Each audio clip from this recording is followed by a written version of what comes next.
好多時，一個人嘅運氣變差，並唔係因為做咗啲咩傷天害理嘅事，而只係喺唔經意之間多講咗一句說話，一句說話可能漏走你半生積累翻嚟嘅福氣，一句說話可能將你啱啱要抬頭嘅運勢硬生生壓翻落去。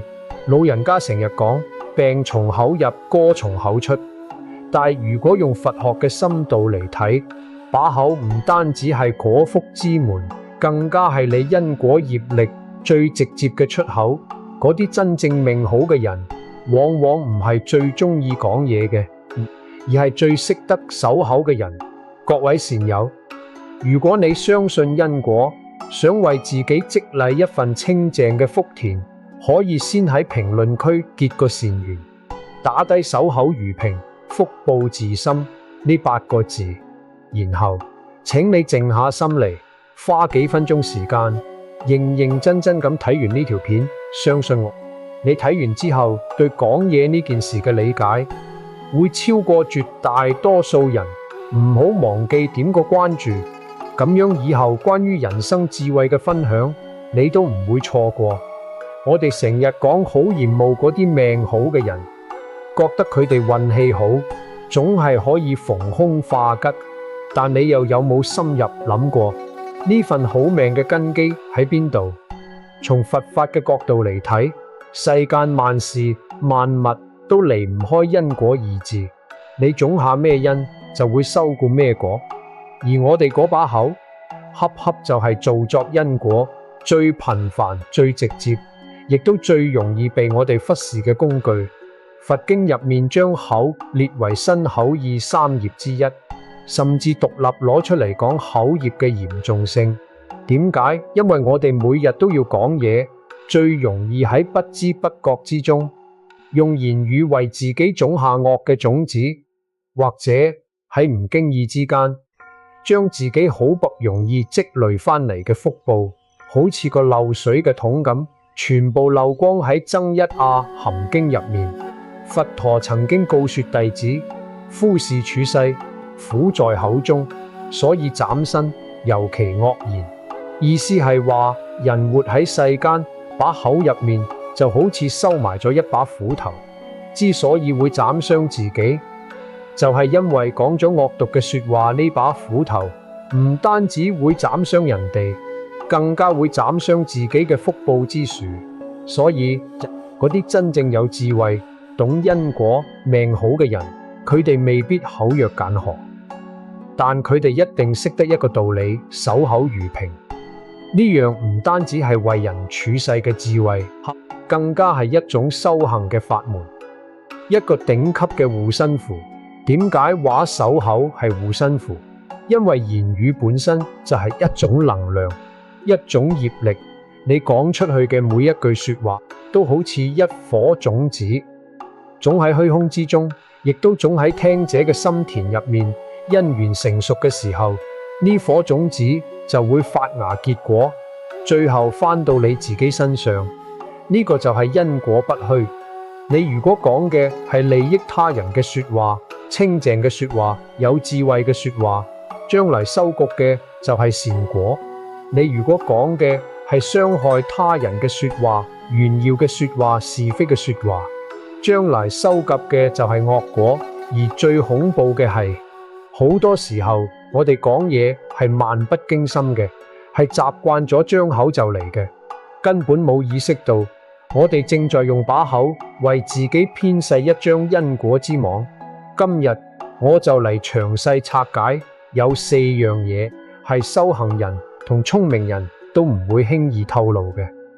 呢個背後嘅邏輯全部可以用佛法嚟解釋，而且同你我嘅命運息息相關。第一樣嘢係你嘅家底同收入。好多人在世俗入面打拼，最中意講嘅就係錢，好似唔講錢就顯得自己冇本事。但從佛法嘅角度嚟睇，輕易暴露自己嘅財富信息係最愚蠢嘅行為之一。點解？首先我哋要明白財富係咩？財富唔單止係紙面上嘅數字，佢喺佛法入面被稱為外財，係你過號布施修善積累翻嚟嘅福報顯化，係一種能量。呢種能量需要用一個穩定清靜嘅心境嚟承載。當你將自己嘅家底同收入毫無保留咁話俾人哋聽，你嘅財富信息就唔再係你嘅內財，佢變成咗人哋眼中嘅外物。就好似你將一顆珍貴嘅寶珠從自己嘅密室裏面攞出嚟，放喺鬧市街頭，圍觀嘅人會點諗？大多數人內心會升起探侵、痴慢疑，有人自盜，有人算計，有人輕視。所有呢啲外界嘅念頭都帶住強烈嘅業力，會好似無數條睇唔見嘅繩索繞喺你嘅財富能量上面，拉扯佢，消耗佢。在佛家睇嚟，呢樣係一種能量流失。喺法句經入面講，守護口業如護城池，你把口就係財富城池嘅大門，你將大門打開晒，任何人嘅負面情緒都能夠入嚟污染你。你嘅福報點樣能夠守得住真正懂因果嘅人明白？財富要藏，唔係叫你論話，而係要低調。低調本身就係一種保護，係對因果嘅敬畏。你悶聲發大財，外界嘅因緣就無法干擾你，你嘅財富之樹先至能夠喺安靜嘅環境裏面扎根生長。更重要嘅係，暴露財富會激發複雜嘅人性博弈。你以為分享好消息能夠收骨架祝福，但現實往往係，除咗你嘅父母同最親近嘅人，冇人真心希望你過得比佢好。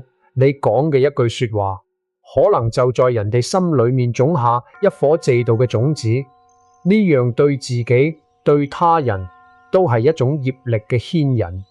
所以智慧嘅做法係，當人哋問起你嘅收入家底嗰陣，學會點到即止，含糊其辭，或者將話題引去第二度。呢樣唔係虛記，係慈悲，係自保，更加係守福。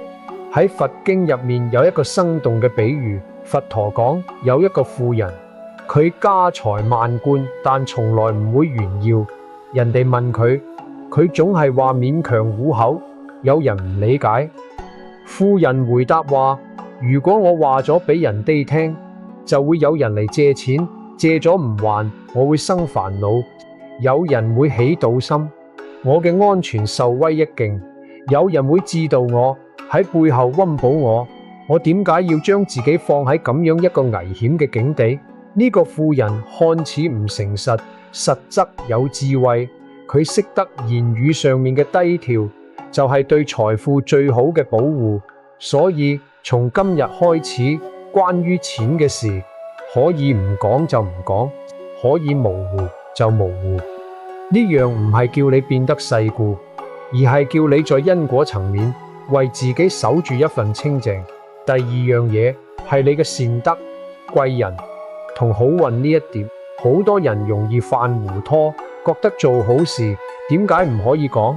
從修行嘅角度睇，呢樣係一種我執嘅表現，會嚴重消耗你嘅功德。佛法入面講三輪體空，你布施或者行善嘅時候，要忘記邊個喺布施，布施俾邊個布施咗咩？將行善當成像呼吸一樣自然嘅事，做完咗就放下，唔期待回報，亦唔對外宣揚。因為你嘅善行，你嘅好運，係你過號種下嘅善因，在今生成熟咗呢份善果，就好似清晨荷葉上面嘅一顆純淨露珠。當你去反覆宣揚我幫助咗邊個，我遇到咗某某貴人嘅時候，你內心嘅我執就開始攪動呢滴露水。你想要被讚美，想要被羨慕，呢個想要就係氹念。你每講一次，氹念就強化一次，露水就被假摸一次。同時聽你講嘢嘅人，心裏面未必都係隨喜讚定。好多人嘴上面講緊你運氣真好，心裏面卻喺度諗有咩咁了不起。呢種微妙嘅嫉妒心同樣會干擾到你純正嘅善業磁場。喺佛學入面，呢樣叫做漏，你嘅功德冇存住，而係通過你嗰張宣揚嘅嘴漏走咗。呢樣亦都係點解好多真正嘅大修行人做咗天大嘅善事，都係雲淡風輕，絕口不提佢哋將功德內化，轉化為內在嘅清淨心同慈悲心，或者通過回向嘅方式，將呢分功德回向俾一切眾生。關於呢一點，中國傳統文化入面有一個著名嘅故事：漢朝宰相丙吉出外，睇到打交死傷唔理，睇到一頭牛喘氣卻立刻詢問。隨從唔理解，丙吉話：打交有地方官員處理，但牛在春天喘得厲害，說明氣候反常，可能影響全國收成。呢樣先至係宰相應該管嘅大事。呢個故事嘅深意在於，丙吉唔將自己嘅善行掛喺嘴邊，佢做嘢唔係為咗俾人知道。同樣嘅道理，你做咗一件善事，如果你周圍講，你嘅善果就已經喺講嘅過程入面被消耗走咗。如果你唔講，甚至忘咗，呢份善業就會好似存在銀行入面嘅本金一樣，不斷生利息。至於貴人，佛家講完，貴人之所以係貴人，係因為你哋之間有善緣。呢份善緣好微妙，需要用心呵護。你周圍宣揚邊個係我嘅貴人，就好似將一棵珍貴嘅小樹苗從泥土入面挖出嚟俾人睇，人哋嘅目光議論都會成為干擾。你炫耀多咗，呢份善緣就在外界嘅消費入面慢慢變淡。守住感恩之心，將佢變成內在嘅動力，默默精進，先至係對貴人最好嘅回報。感恩係喺心入面流動嘅，唔係喺嘴上面炫耀嘅。第三樣嘢係你未盡嘅計劃。呢一點即使唔講佛學，從現代心理學都講得通，但從佛學嘅因果嚟睇更加深刻。你又有冇呢種經歷？一個想法特別正，熱血沸騰，恨不得立刻話俾全世界聽，但你一旦講出口，嗰股衝勁好似就泄咗一半。點解佛家講萬法唯心造？事情喺腦海入面係一個種子嘅狀態，充滿咗可能性，亦都充滿咗能量。當你將計劃講出嚟，你就將呢個內境嘅種子提前顯化成咗外境嘅言語。你嘅心識會產生一種已經完成咗嘅虛假滿足感，呢種滿足感會削弱你實際去行動嘅動力。呢樣就好似你想生火，攞嚟柴火，種木取火，喺你仲未點燃之前，你內心嘅能量係凝聚嘅。你知道目標仲未達成，你會全身心投入，可你偏偏要喺鑽木之前大聲宣布我要生火啦。你講完之後，心裏面感覺好似已經完成咗一半，嗰股非做不可嘅緊迫感就降低咗。呢樣就係言語喺度消耗你嘅能量。更嚴重嘅係你過早暴露計劃，會引嚟外界嘅緣。呢啲緣未必都係善緣，有人會出於好意俾你提一堆建議，令你思路混亂；有人會出於嫉妒講風涼話，潑冷水；有人會出於競爭心理，搶先一步將你嘅想法做咗出嚟。呢啲外來嘅干擾都會成為你計劃成功嘅障礙。喺佛家睇嚟，呢樣就係你主動為自己創造咗逆緣。周易入面都講：君不密則失神，神不密則失身，己事不密則害成。事情喺未成之前，要保持佢嘅密，保持佢嘅能量。真正嘅修行人識得喺因地上面默默耕耘，佢哋有咗一個好計劃，唔會周圍張揚，而係默默咁去做。去籌備，去積累，等事情做成咗，人哋嚟讚釘，佢哋亦都只係淡淡一笑，將功勞歸於眾生，歸於因緣和合。記住，事以密成，語以舌敗，呢樣唔係玄學，呢係因果。將你嘅計劃好似保護一顆種子咁樣埋喺土入面，用行動去灌溉佢，而唔係攞出嚟放喺台面任人把玩，等到佢生根發芽，長成參天大樹，大家自然能夠睇到嗰陣先講都唔遲。有一個好好嘅比喻，一位初中大師要起一座寺廟，佢從頭到尾冇同任何人提起，佢只係一日一日化緣，一日一日買材料，一日一日揾工匠，直到地基打好，柱子立起，村民先發現有人問佢點解唔早講。大師微微一笑，早講咗就會有人嚟阻止，有人嚟懷疑，有人嚟講風涼話，我嘅心就會亂，做嘢就會慢。而家廟已經立起咗，邊個講咩都冇所謂啦。呢個故事話俾我哋聽，真正嘅行動力係喺沉默之中完成嘅。你唔需要向任何人證明咩？你只需要向自己證明第四樣嘢，係他人嘅私事同八卦。呢一點可能係我哋日常生活入面最容易犯，亦都最覺得冇咩大不了嘅。但從佛法嘅角度睇，呢樣恰恰係修行路上最大嘅障礙之一。佛家將口業分為四種：惡口、兩舌、妄語、傳播他人嘅私事同八卦。至少涉及咗兩舌同綺語。兩舌就係挑撥離間，你喺度講緊 A 嘅私事俾 B 聽，即使你冇挑撥嘅意思，但信息傳遞本身就帶有偏見同解，聽者會點諗？ A 原來係咁樣嘅人，無形之中你就在 A 同 B 之間種下咗一顆誤解嘅種子。如果你八卦嘅內容涉及是非，嗰更加係直接造作咗兩舌嘅惡業。兩舌嘅果報喺地藏經入面講得非常清楚，會墮入地獄，即使再得人生，都會得冷、口臭、眷屬乖離等果報。綺語就係毫無意義嘅閒話，看似無害，實則浪費自己同人哋嘅時間。更重要嘅係佢會亂心。當你喺度談論人哋係非嘅時候，你嘅心係向外攀緣嘅，係散亂嘅。你嘅注意力唔喺自己嘅修行上面，而係走去咗人哋嘅生活裏面。呢樣喺佛法入面係大忌。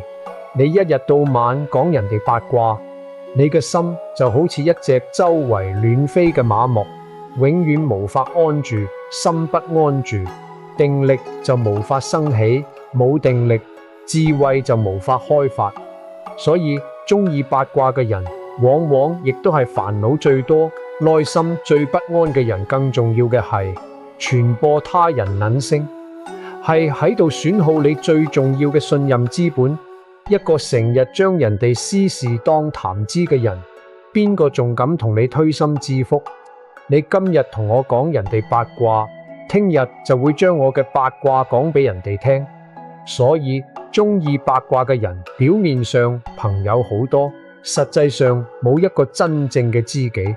佛陀在諸多經典入面都告誡弟子要守護口業，如護眼目。眼睛係心靈嘅窗戶，把口係業力嘅門戶。你管唔住自己嗰張嘴，就守唔住自己嗰個心。一個心總係散亂喺人哋是非上面嘅人，點樣可能有定力？冇定力，又點樣可能生發出智慧？冇智慧，講咩解脫？講咩好命？所以真正有修養、有智慧嘅人，對於他人嘅私事係非禮勿聽，非禮勿言。聽到八卦，左耳入右耳出，唔參與，唔評論，唔傳播。如果人哋非要同你講，你可以巧妙轉移話題，或者直接表達自己唔中意談論人哋嘅事。呢樣唔係冷漠，係一種清醒嘅自我保護，係對自己口業嘅負責以上。我哋從佛學嘅角度詳細剖析咗點解呢四件事唔可以講，佢哋分別對應住財富、公德事義同人際關係，幾乎涵蓋咗我哋世俗生活最重要嘅幾個方面。守住咗把口，就等於守住咗呢啲方面嘅能量同福報。咁樣具體應該點樣喺生活中練習守口呢？有幾種非常實用嘅方式，我哋可以極層佛法嘅修行嚟深化。第一種，每日反思，如同恩悔。每日瞓前花幾分鐘靜靜回想今日講過嘅所有話，邊啲係多餘嘅，邊啲帶住情緒，邊啲洩露咗隱私，邊啲喺背後議論咗人哋。當你發現嗰陣，心裏面升起一個慚愧嘅念頭，話俾自己聽，聽日唔好再咁樣。呢樣就係喺度持戒，喺度淨化口業。慢慢地，你會發現講嘢越嚟越清靜，內心越嚟越安寧。呢樣唔係自我屌佛，而係一種溫柔嘅覺知。啱啱開始，你可能會發現一日當中講嘅廢話錯話多到驚人。冇關係，覺察本身就係改變嘅開始。堅持1個月，你嘅語言質量會發生質嘅飛躍。第二種，沉默練習，如同止語試下喺一個時間段入面，例如朝早2鐘頭或者晚飯後1鐘頭，完全唔主動發起話題。人哋同你講嘢，你亦都只係用最簡短、最必要嘅說話回應。你會發現，當你唔再急住表達，你嘅耳朵變得更靈敏，能夠聽到更多說話背後嘅訊息。你嘅心亦都變得敏捷，能夠觀察到自己嘅念頭點樣此起彼伏。呢個過程就係喺度培養定力，減少焦慮帶嚟嘅表達欲，就係減少向外攀援嘅心力，將呢啲能量收返嚟滋養自己。你可以從每日半個鐘開始，慢慢延長到1鐘頭、2鐘頭。沉默唔係空虛，沉默係一種飽滿嘅力量。第三種，場景應對，如同善巧，方便俾人問財力嗰陣點到即止。例如話夠用就好，然後巧妙將話題引返去對方身上。呢樣係一種布施。布施俾他人嘅係一份唔比較嘅安心。俾人問計劃嗰陣，唔好講太具體，可以話正在處理，有進展再分享。呢樣係一種智慧。保護自己嘅能量唔會被提前消耗。面對八卦嗰陣，唔參與評論，保持中立，話呢個我唔太清楚，或者每個人都有自己嘅難處。呢樣係一種持戒，守住自己嘅口業。俾人問功德嗰陣，唔好居功，可以轉向感恩方向，話呢樣係大家一齊努力嘅結果，或者要感謝三寶加持。呢樣係一種回向，將可能生起嘅我慢心轉化為感恩心，將呢啲善巧方便記喺心裏面反覆練習，你就會發現守住把口需要嘅係智慧，唔係壓抑。第四種，功德轉化，如同回向，呢個係核心中嘅核心。我哋做咗一點好事，點解總係想俾人知道？因為內心有一個我喺度等住被認可，呢個我就係煩惱嘅根源。例如你靜靜幫助咗一個人，心裏面啱啱升起我真係唔錯嘅念頭，立刻覺察，然後諗願呢件善事嘅功德回向俾一切眾生，願佢哋離苦得樂，或者回向俾呢位被幫助嘅人，願佢未來亦都能夠幫助更多人。你咁樣一諗，嗰個我就被淡化咗、轉化咗。功德唔再係為小小心個體服務，而係匯入咗無限嘅法界。呢種回向會令你嘅善業無限放大，而我執亦都在過程入面被慢慢消融喺佛教入面。回向就好似將一滴水放入大海，永遠唔會乾涸。當你習慣咗回向，你就會自然而然覺得呢件善事已經俾咗眾生，已經唔屬於我啦。我仲有咩好炫耀嘅呢？久而久之，口業自然清靜。各位善友，睇到呢度，你係咪對講嘢呢件事有咗全新嘅認識？我哋生活喺一個充滿圈狀嘅世界，每個人都在急於表達，但真正嘅大智慧卻係反其道而行。之真正嘅力量，往往來自於沉默守口，唔係為咗叫你變成一座孤島，而係為咗叫你更深刻咁樣去理解言語嘅分量，更尊重因果嘅法則。一個識得守口嘅人，佢嘅內心一定係安住嘅，係清明嘅，因為佢知道過多嘅言語只會擾亂心數，洩露能量。佢將本來應該用喺表達上面嘅精力收返嚟，用咗喺觀察自己、修正自己、提升自己上面。當你把口深埋咗，你嘅耳朵就打開咗，你能夠聽到更多嘅真相。當你把口閂埋咗，你嘅心就打開咗，你能夠感受到更深刻嘅慈悲。你嘅每一句說話都變得有分量，要麼係利益眾生嘅善言，要麼係恰到好處嘅沉默。佛食十善業道經入面，佛陀講到不妄語、不兩舌、不惡口、不譏語嘅種種功德入面講，離譏語者得三種決定：定為至人所愛，定能以智如實答問，定於人天威德最勝。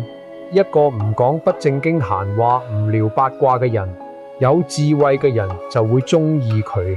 佢能夠用智慧如實回答問題，佢喺人間同天界都會擁有最殊勝嘅威德。你看，只係管住一張嘴就能夠得到咁樣嘅利益。反過嚟，如果你總係管唔住嘴，你失去嘅唔單止係福報，更係人哋嘅信任，係你自己嘅定力，係你生命中最寶貴嗰份清淨。呢樣就係守口嘅最終目的，唔係為咗護住運氣呢個結果，而係喺守嘅過程入面修煉自己嘅心性，令你嘅心唔再被外界嘅風言風語所轉，唔再被內在嘅表達蟲所牽心，能夠安住咗，氣運自然就穩咗，命自然就改咗。因為命由己造福自己求，守住口就係守住心，守住心就守住咗你全部嘅世界。所以從今日開始，不妨試一試管住自己嘅嘴，守住自己嘅心。當你唔再急於表達自己，世界反而會安靜落嚟聽你講。當你唔再泄露自己嘅底氣，你嘅能量場反而越嚟越強。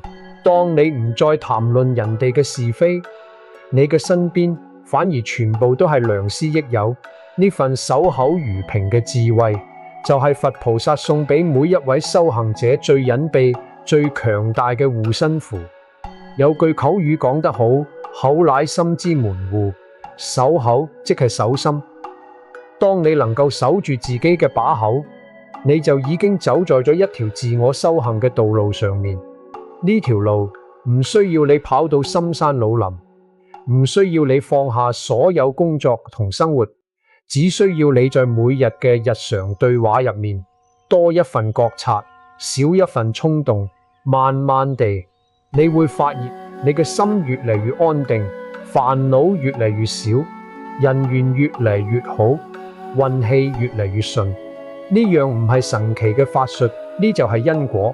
你種下咗守口嘅因，就會收谷安樂嘅果；你種下咗清淨嘅因，就會收谷格清淨嘅果。因果從來都唔曾拉代過任何人。願我哋都能夠善護口業，成就清淨嘅梵行，喺人生嘅道路上面走得越嚟越穩健，越嚟越光明。願你能成為嗰個真正命好嘅人，唔係因為天生運氣好，而係因為你識得用智慧守護自己嘅福報，識得用沉默滋養自己嘅內心。從今日起，從呢一句說話起，讓我哋一齊練習守口，一齊守護我哋生命中最寶貴嘅能量。如果你覺得今日嘅內容對你有所啟發，請點個讚。將呢份智慧分享俾更多嘅有緣人。仲未訂閱嘅朋友，請一定訂閱一下，並且打開小立燈，咁樣就唔會錯過我哋後續更多關於生命智慧嘅分享啦。最後再次感謝你嘅觀看喎，最話願你六時吉祥，福慧相增。我哋下期再見。